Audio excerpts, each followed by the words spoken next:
अस्सलाम वालेकुम, क्या हाल है। उम्मीद है आप लोग खैरियत से होंगे। Welcome all of you to के फिजिक्स। मैं हूं अवैस खान और आज हम पढ़ेंगे सॉलिड स्टेट फिजिक्स का लेक्चर नंबर 7। लेक्चर नंबर 7 में हम ब्रेग्स लॉ के बारे में पढ़ेंगे। ठीक है, ब्रेग्स लॉ जो थी वो लॉरेंस ब्रेग ने और इसके बेटे ने 1913 में, ठीक है, 1913 में इसके ऊपर एक्सपेरिमेंट किया था। ठीक है, और 1915 को, ठीक है, 1915 को इस ब्रेग्स लॉ एक्सपेरिमेंट के तहत उन बाप बेटे को क्या दिया गया, नोबेल प्राइज दिया गया। ये पहले बाप बेटे हैं जिन्होंने नोबेल प्राइज लिया था। ठीक है, ये 1913 में इस पे एक्सपेरिमेंट किया गया था। 1915 में उसको नोबेल प्राइज दिया गया। ठीक है, ब्रेग्स लॉ असल में कंस्ट्रक्टिव इंटरफेरेंस के बेस पे ऊपर है। ठीक है, जहां पर कंस्ट्रक्टिव हम देखेंगे, क्रिस्टल को लेंगे, उससे रेगुलरली स्केटरिंग होगी। उस स्केटरिंग को एज अ होल हम एक प्लेन ले लेंगे। ठीक है, उस प्लेन से हम उस डायफ्रेक्शन फिनोमिना को क्या करेंगे, कन्वर्ट कर देंगे,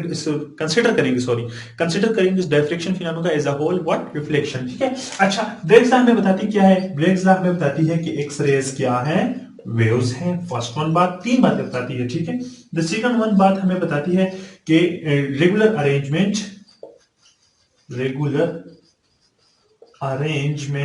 ऑफ क्रिस्टल, रेगुलरली जो पार्टिकल अरेंज हुए हैं क्रिस्टल में, उसके बारे में बताती है। ठीक है, the third one, interplanar surface, interplane spacing के बारे में बताती है। ठीक है, ब्रेग हमें क्या बताती है कि एक्स रेज क्या है, वो वेव्स हैं। और दूसरी नंबर बात बताती है कि रेगुलर अरेंजमेंट ऑफ क्रिस्टल के बारे में बताती है, इंटरप्लेनर स्पेसिंग के बारे में बताती है। ठीक है, ये कुछ एक्स जो ब्रेग्स है उसके बारे में बताती है। यहां पर क्या करेंगे, यहां पर हम क्रिस्टल लेंगे, उसके कुछ पॉइंट्स लेंगे। ठीक है, क्या लेंगे, कुछ क्रिस्टल के यहां पर हम कुछ पॉइंट्स लेंगे। ठीक है, दिस पॉइंट, दिस पॉइंट, ये पॉइंट, पॉइंट, ये पॉइंट। यहां पर क्या होगा, एक्स रेज इस पॉइंट से, इस एटम से टकराएंगे। ठीक है, और इन ऑल डायरेक्शन। ठीक है, ब्रेग्स ने क्या किया, इस एटम के साथ किया कि एक्स रे इसके ऊपर मारी। जब एक्स रे इसके ऊपर मारी तो क्या हुआ, ऑल डायरेक्शन में इसमें स्केटरिंग हुई। ठीक है, every direction scattering occur, what, scattering occur, every direction में क्या हुआ, स्केटरिंग अकर हुई। ठीक है, इस पर भी इस तरह डिफरेंट डायरेक्शन में स्केटरिंग अकर हुई। ठीक है, तो ब्रेग्स ने क्या किया, जो डायफ्रेक्शन का यहां पर जो फिनोमिना था, उस फिनोमिना को क्या किया, उसको as a whole reflection consider किया। ठीक है, जिसे हम इस तरह करते हैं। अच्छा, इसमें एक और बात याद रखें, ये जो कंस्ट्रक्टिव इंटरफेरेंस में नजर आ रहा है वो क्या हुआ, पैटर्न ब्राइट हुआ। If the pattern is bright, if the pattern is bright, then constructive interference occur. ठीक है, if the pattern is dark, then what, destructive interference occur. ठीक है, अगर पैटर्न ब्राइट हुआ तो ऑब्वियसली कंस्ट्रक्टिव इंटरफेरेंस अकर होगा, अगर डार्क हुआ तो डिस्ट्रक्टिव इंटरफेरेंस अकर हुआ होगा। ठीक है, अच्छा, यहां पर इसने क्या किया, ब्रेग ने क्या किया, एक पॉइंट, एक एटम्स लिए और उस पर क्या किया, जो एक्सरे से उसको बम्बार किया। ठीक है, उस पर मारी, जब मारी तो उसमें ऑल डायरेक्शन में क्या हुई, स्केटरिंग हुई। ऑल डायरेक्शन में स्केटरिंग हुई तो एज अ होल इसको हमने क्या किया, एक वो कंसिडर किया, रिफ्लेक्शन फिनोमिना। इस डायफ्रेक्शन फिनोमिना को क्या किया, रिफ्लेक्शन फिनोमिना कंसिडर किया। ठीक है, स्पेकुलर फैशन जिसे कहते हैं, स्पेकुलर फैशन इज क्या, मिरर लाइक रिफ्लेक्शन। स्पेकुलर, पहले ये बातें समझ लेते हैं। ये जो स्पेकुलर फैशन है, स्पेकुलर फैशन, इसको हम क्या कहते हैं, मिरर लाइक रिफ्लेक्शन। यहां पर मिरर लाइक रिफ्लेक्शन होगी, यानी पॉइंट रे आएगी, उस प्लेन पर इंसिडेंट होगी और उसी एंगल से रिफ्लेक्ट होगी। मगर यहां पर दो डिफरेंस, यहां पर एक डिफरेंस है, जो स्पेकुलर फैशन है वो मिरर लाइक रिफ्लेक्शन से थोड़ा डिफरेंट है। यानी फॉर एग्जांपल यहां पर क्या होगा, एक रे आई। ठीक है, according to law of reflection, law of reflection की दो लॉज है, वो क्या कहती हैं कि जो इंसिडेंट रे होगी, पहली लॉ ये कि जो इंसिडेंट रे और जो रिफ्लेक्टेड रे है वो एक ही प्लेन पर अकर होगी। यानी ऐसा नहीं हो सकता कि एक प्लेन पर रे इंसिडेंट हो और जो रिफ्लेक्टेड रे हो वो दूसरी प्लेन से हो, इस तरह नहीं हो सकता। एक ही प्लेन पर रे इंसिडेंट होगी और उसी प्लेन से ही रे रिफ्लेक्टेड होगी। फर्स्ट वन ला ये थी। और सेकंड वन ला आपको अगर याद हो तो वो जो एंगल बना रही है नॉर्मल के साथ, जितने एंगल से वो इंसिडेंट कर रही है तो उतने एंगल से वो क्या करेगी, रिफ्लेक्टेड करेगी। बट यहां पर हमने, वहां पर हम क्या करते थे, अगर आपको याद हो तो वहां पर क्या करते थे, इस इंसिडेंट ले लेते थे, रिफ्लेक्टेड ले लेते थे, ठीक है, फिर इसके ऊपर नॉर्मल ड्रा करते थे, जब नॉर्मल ड्रा करते उसका एंगल ये वाला कंसीडर करते, नॉर्मल के साथ उसका एंगल कंसीडर करते थे, ठीक है, इसका रिफ्लेक्शन एंगल, रिफ्लेक्टेड जो रेस थी उसका एंगल ये कंसीडर करते हैं, बट यहां पर हम ये नहीं कंसीडर करेंगे, यहां पर हम इसका जो एंगल है वो इस प्लेन के साथ कंसीडर करेंगे, ठीक है। तो इसको हम क्या कहते हैं, स्पेकुलर फैशन कहते हैं, ठीक है। अब आते हैं एक्सपेरिमेंट की तरफ। क्या हुआ था, उन्होंने क्या किया, इस तरह ऑल डायरेक्शन एटम्स से ऑल डायरेक्शन में क्या हो रही थी, स्कैटरिंग हो रही थी, तो उन्होंने एक प्लेन कंसिडर किया। अब प्लेन आपकी मर्जी है कौन सा कंसिडर करना है, यानी फॉर एग्जांपल मैं ये प्लेन कंसिडर कर रहा हूं, इट्स ओके अगर ये प्लेन अगर इस तरह कंसिडर करना है तो फिर इसके साथ ले लो, इस प्लेन को भी कंसिडर कर सकते हैं आप, इस प्लेन को भी कंसिडर कर सकते हैं, एज यू विश, जो आप चाहें, ठीक है। तो मैं एक straight line pattern, straight line plane मैं क्या करता हूं, कंसिडर करता हूं। मैं डायग्राम ड्रा कर देता हूं। अच्छा जी, इस तरह करते कुछ पॉइंट्स लेते हैं, एक पॉइंट मैंने ये लिया, एक पॉइंट ये लिया, एक पॉइंट ये लिया, एक पॉइंट ये लिया, this one, this one, this one. अब इनके दरमियान में जो आपको ये पॉइंट्स के दरमियान में डिस्टेंस नजर आ रहा है, this is known as what, this is known as D, इसको हमने डी कहा। अब एक पॉइंट से हम इसको प्लेन कंसिडर किया, ठीक है, ये प्लेन हुआ, तो वो ले लेते हैं, ठीक है। यहां पर क्या होता है, यहां पर इस तरह होता है कि कंस्ट्रक्टिव इंटरफेरेंस के लिए यानी इस तरह करते हैं, पहले आपको ये समझा देता हूं, एक रे आती है, ठीक है, सॉरी एक्स रेज आती है, ठीक है, इस पे टकराती है, स्कैटर होती है, ठीक है, and then reflected, this one, ठीक है, दूसरी रे आती है, टकराती है इस पॉइंट से, ठीक है, एंड देन स्कैटरिंग। यहां तक तो इन दोनों रेस का जो डिस्टेंस था वो सेम था, ठीक है, यहां से आगे जो डिस्टेंस है वो भी सेम होगा। यहां पर मसला है, ठीक है, यहां पर मसला इस तरह करते हैं, इस पॉइंट को हम नेम देते हैं A, this one is B and this one is C, और इस पॉइंट को हम नेम देते हैं ओ, ठीक है, और इस पॉइंट को इस पॉइंट के साथ कंबाइन कर लेते हैं, तो इसको हम नाम देते हैं ए, सॉरी सी डैश दे देते हैं इसका, व्हाट, सी डैश। अब कंस्ट्रक्टिव इंटरफेरेंस के लिए कंडीशन क्या है, कंस्ट्रक्टिव इंटरफेरेंस के लिए कंडीशन है कि जो इसका पाथ डिफरेंस जो हो, अगर वो किसके बराबर आ जाए, path difference will be equal to what, n pi, sorry n lambda, sorry n lambda, अगर पाथ डिफरेंस क्या हो n lambda के बराबर आ जाए तो इसको हम क्या फिर क्या कहते हैं, कंस्ट्रक्टिव इंटरफेरेंस कहते हैं, ठीक है। तो यहां पर आप देखते हैं कि जो इसका जो पाथ डिफरेंस होगा ब्रेसला की, ये जो एक्सपेरिमेंट हम कर रहे हैं, अगर इसका जो पाथ डिफरेंस हुआ वो क्या आया, एन लेम्डा के बराबर आया, तो मीन इधर कौन सी कौन सी इंटरफेरेंस अकर हुई, कंस्ट्रक्टिव इंटरफेरेंस अकर हुई, ठीक है। तो ये हम फाइंड करेंगे, एन पाई के बराबर आ गया, ठीक है। तो इस तरह करते हैं, फाइंड करते हैं इधर पाथ डिफरेंस।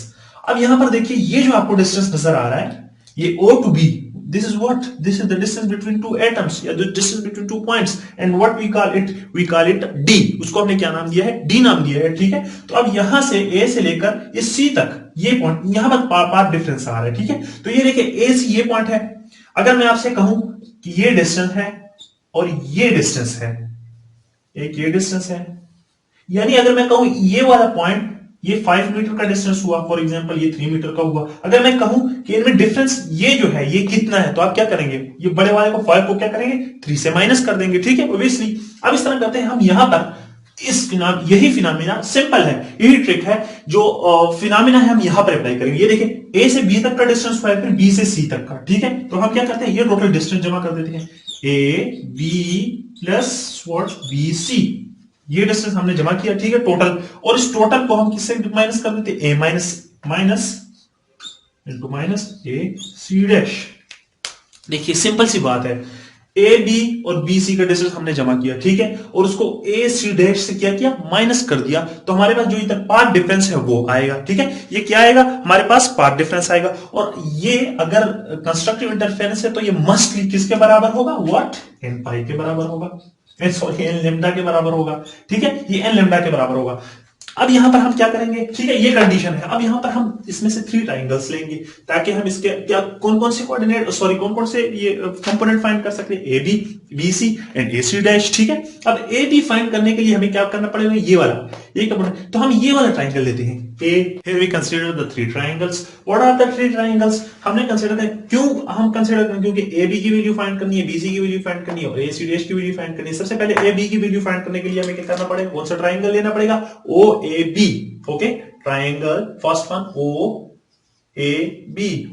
और कौन से ट्राइगोनोमेट्रिक रेशियो यूज करेंगे, पहले साइन थीटा, पहले साइन थीटा यूज करते हैं। Sine theta will be equal to, sine theta किसके बराबर है, sine theta will be equal to what, perpendicular divided by hypotenuse. Here what is the perpendicular, here OB is the perpendicular and AB is the hypotenuse and OA will be equal to what, because here is the angle, ये angle है और angle के साथ adjacent side हमारे साथ क्या होती है, नीचे वाली और ऊपर वाली सॉरी वो बेस है और एडजेसेंट साइड ये वाली क्या है, हाइपोटेन्यूज है और सामने जो साइड है वो क्या है, परपेंडिकुलर है। सो sin theta will be equal to what, sin theta will be equal to perpendicular divided by base, and here OAB is perpendicular and OB will be equal to what, D. So D divided by what, D divided by hypotenuse is what, hypotenuse is AB and AB.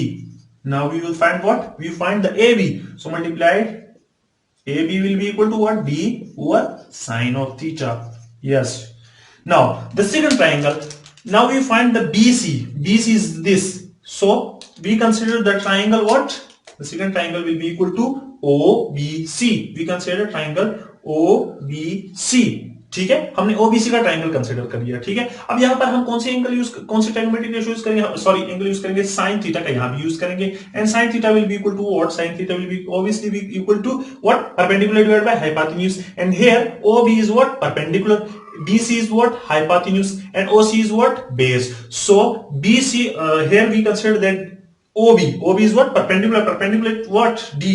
It will be equal to that, this distance will be equal to this. So we consider here D divided by what, perpendicular divided by hypotenuse. Hypotenuse will be equal to BC, as same like BC will be equal to what, BC will be equal to D divided by sine of theta. We get 2 angles. Now the third one, okay, the third one angle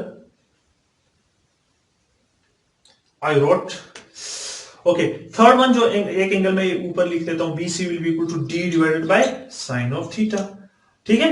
अब इस तरह करते हैं, क्या करते हैं, find करते हैं थर्ड वन। थर्ड वन क्या है, AC डैश हमने फाइंड करना है, ये वाला AC डैश, ये एंगल कंसीडर करते हैं AC dash into C, triangle AC dash into C, ठीक है। अब इस ट्रायंगल में कौन सा एंगल लेंगे, cos theta and what will be equal to cos theta, cos theta will be equal to base divided by hypotenuse, ठीक है, from trigonometric ratios and here AC is what, AC is hypotenuse, AC dash is what, AC dash is perpendicular because here the triangle, here the angle is okay, and this is equal to what, this is the base and this will be hypotenuse and this will be perpendicular. So cos theta is what, cos theta is equal to base divided by hypotenuse. So we put here base is what, base is here AC dash and AC, okay. So AC dash is what, AC, we find AC dash is equal to AC cos of theta. हमने AC dash को find करना है ना, ठीक है ठीक है, sorry, अच्छा हम ये वाला एंगल यहां पर लिख लेते हैं, AC dash will be equal to AC cos of theta, okay. ये 3 एंगल हमारे पास आ गई। अब यहां पर AC की वैल्यू अननोन है, अब इसे भी फाइंड करना पड़ेगा, ठीक है। AC को हमने फाइंड करना है तो AC इज हियर, AC कहां पर है, यहां पर है and we consider this angle ACB, triangle ACB is what, ACB, उसमें से हमें कौन सा अब यहां पर कौन सा एंगल यूज करना है, यहां पर भी हमें sin थीटा का एंगल यूज करना है, ठीक है। sin theta is equal to what, sin theta, एक वीडियो चेक कर लो, ठीक है। अब यहां पर हमें कौन सा एंगल यूज करना है, cos थीटा का है, सॉरी यार, ओके। यहां पर हमें कौन सा एंगल यूज करना है, cos theta is equal to what, cos theta will be equal to perpendicular divided by hypotenuse, sorry base divided by hypotenuse, ठीक है। और यहां पर बेस कौन सा है, यहां पर बेस हमारे पास है AC डिवाइडेड बाय व्हाट, ये वाला हमारे पास क्या है, बेस है, ये hypotenuse, this one is perpendicular, ठीक है। तो यहां पर आएगा AC डिवाइडेड, सॉरी हम कौन सा एंगल कंसीडर किया, ACB, हमने ये एंगल कंसीडर किया है, टोटली रॉन्ग। अब यहां पर कौन सी वैल्यू नहीं, AC की वैल्यू हमें फाइंड करनी है, दिस वन AC, ठीक है। AC फाइंड करने के लिए हमें ये एंगल, ठीक है। एसी फाइंड करने के लिए हमें क्या करते हैं, हम लेते हैं दोबारा से कौन सा angle, triangle O A B, and कौन सी एंगल यूज करते हैं, cos theta. cos theta is equal to what, cos theta will be equal to perpendicular divided by base, sorry base divided by hypotenuse, and here what is, this is hypotenuse, this is perpendicular, and this is base, and base is what, base is OA divided by what, OA divided by hypotenuse AB, ठीक है। तो AB हमारे पास किसके बराबर आ जाएगा, AB will be equal to what, OA, and OA क्या है, O sorry इस तरह करते हैं, OA will be equal to what, AB cos of theta, ये क्वेश्चन हमारे पास आ गई, ठीक है। अब इस तरह करते हैं हम, बोर्ड थोड़ा छोटा है, ठीक है। ओ ए वैल्यू क्या आ गई, A B cos of theta, तो ए बी की ये वैल्यू हम यहां पर पुट कर देते हैं, yes you catch it. O A will be equal to what, A B is equal to D divided by sine of theta into cos of theta, ठीक है। ये हमारे पास किस चीज की वैल्यू आ गई, ओ ए की वैल्यू आ गई, ठीक है। अब ओ ए की वैल्यू ये आई है, तो अब यहाँ ये डायग्राम को देखिए, ये ओ ए सी किसके बराबर है, यानी ये ओ, ये वाला डिस्टेंस सेम है, तो ए सी हमारे पास बराबर है 2OA, यानी ट्वाइस ऑफ ओ ए, ठीक है। ट्वाइस ऑफ ओ ए हम लिख देंगे, तो O A will be equal to 2 into what, 2 into A C, sorry A C, ठीक है। 2 इंटू ए, सॉरी उल्टा लिख दिया, AC will be equal to 2 into OA, ठीक है। तो यहां पर हम सिंपली 2 पुट कर देंगे, 2 टाइम डिस्टेंस को अगर हम प्रोडक्ट ले लें तो हमारे पास AC का डिस्टेंस आता है, ठीक है। ये हमारे पास इक्वेशन आ गई, the fourth one equation is what, OA will be equal to 2D cos of theta divided by sin of theta, this is AC, ठीक है।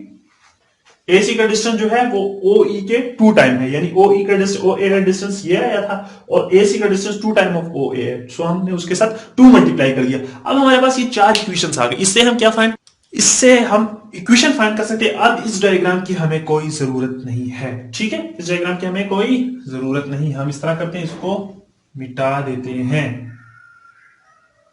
ठीक है। अब AC की वैल्यू जो है हम इसमें पुट कर देते हैं, तो आप यहां पर देखिए AC की वैल्यू अगर हम यहां पर पुट करेंगे तो AC dash will be equal to, AC is what, 2D sin, so 2D cos of theta divided by sin theta and cos of theta, ठीक है। तो ये आ जाएगा हमारे पास AC dash will be equal to what, 2D cos square theta divided by sin theta, ये value आ गई हमारे पास AC की, बाकाया हम सब कुछ मिटा देते हैं, ठीक है। AC की वैल्यू आप ये आ गई, ठीक है, AC की वैल्यू ये आ गई, AB की वैल्यू गिवन है, AC डैश की वैल्यू भी आ गई, और ये BC की वैल्यू भी गिवन है। All these values put, these three values put in this equation, ठीक है। अगर ये n पाई के ये इस इक्वेशन के बराबर आ गई, then the path difference, so the यहां पर कौन सी, सॉरी यहां पर कौन सी इंटरफेरेंस होगी, कंस्ट्रक्टिव इंटरफेरेंस होगी, ठीक है। अच्छा, इस तरह करते हैं, AB की वैल्यू पुट करते हैं, AB is what, AB is D divided by sine of theta, BC की वैल्यू पुट करते हैं यहां पर, plus D divided by sine of theta, and then minus AC dash की वैल्यू पुट करते हैं, so D 2D cos square theta divided by what, sine of theta. अब यहां पर लिख लेते हैं, इसका एलसीएम ले लेते तो साइन थीटा यहां पर आएगा 2D, ऊपर 2D आ गया, एलसीएम सेम है, minus 2D cos square theta divided by sine theta,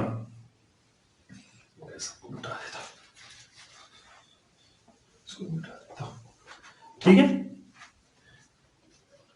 which is equal to n lambda, ठीक है। यहां पर n sin थीटा का एंगल हम लेते हैं, sin थीटा को सॉरी एलसीएम ले लेते हैं, तो यहां पर आएगा 2D minus 2D cos square theta, okay, that will be equal to n lambda, and then 2D हम इसमें से कॉमन ले लें, 2D हम अगर हम कॉमन लें तो y minus cos square theta divided by sine of theta which is equal to n lambda, ठीक है। अब अगर आपको याद हो कि 1 minus cos square theta will be equal to what, sine square theta. अब ये वैल्यू यहां पर पुट कर देते हैं, so 2D sine square theta will be equal to n pi, ठीक है, and then sine theta square के साथ खत्म हो गया, 2D sine of theta will be equal to n pi. तो ये कंडीशन हमारे पास आ गई कंस्ट्रक्टिव इंटरफेरेंस के लिए। ठीक है, ब्रेग ला की अगर जो लास्ट में पाथ डिफरेंस है, जो हमने यहाँ पर डायग्राम डाला, वो पाथ डिफरेंस अगर एन पाई के बराबर आ गया तो मीन वो ब्रेक पीक पे पहुंच गया। तो यहां पर हमने इक्वेशन को ड्राइव कर ली। ठीक है, इसके अलावा इसमें कुछ क्वेश्चन अगर हो तो चलिए वीडियो फिर बड़ी हो जाती है, फिर कोई कर लेंगे। ठीक है, अच्छा ये थी ब्रेग्स लॉ। अगर आपको वीडियो अच्छी लगी है और पसंद आई है तो प्लीज लाइक कीजिए, शेयर कीजिए और कमेंट में मुझे जरूर बताइएगा, ताकि उससे मुझसे मैं मोटिवेट होता हूं, फिर मोर से मोर वीडियो मैं आपके लिए क्यों बना के लाऊं। ठीक है, thank you so much, Allah Hafiz.